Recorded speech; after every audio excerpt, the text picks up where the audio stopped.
7 2022च्या ग्रामपंचायत निवडणुकीमध्ये घरातीलच उमेदवार असल्या कारणाने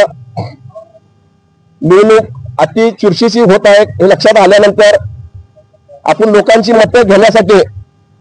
आडवान्स कामं केल्याशिवाय मतं मिळत नाही ही भूमिका समोर ठेवून गाव या दीपक जाधव असेल, संपत पाटील असतील, किरण माळी असतील, खोपकर असतील, या ठेकेदारांना किंवा पाण्याचा कॉन्ट्रॅक्टर संजय पाटील किरवेकर असेल, या ठेकेदारांना दमदाटी करून हे करून ॲडव्हान्स मध्ये कामं करण्यास भाग पाडून मग लोकांची मतं 2022 निवडणुकीमध्ये निवडणुकीचा प्रचार चालू असताना करताना वार्ड क्रमांक 5 मध्ये वार्ड क्रमांक 1 मध्ये कामं करून हिने यांची सत्ता आणली आहे। आता यांचा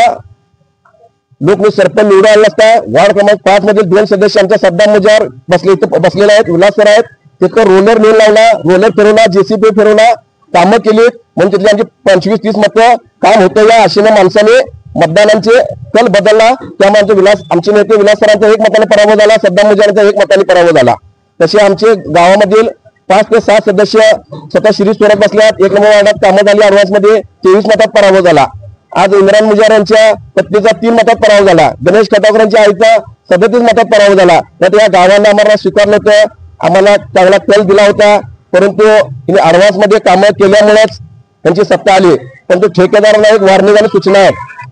जर तुम्ही येणाऱ्या जिल्हा परिषद पंचायत समिती निवडणुकीमध्ये जर तुम्ही ॲडव्हान्स काम केला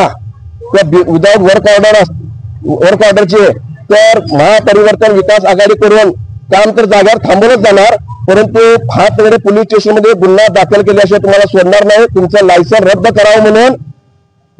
मुख्य कार्य जिल्हाधिकारी यांच्यावर ठिय्या आंदोलन किंवा आत्मदहन केलं जाईल याची आपण दखल घ्यावी। आपल्या पत्रकार परिषदेमधून तुम्हाला ठेकेदाराला माझं आव्हान आहे व नम्र विनंती आहे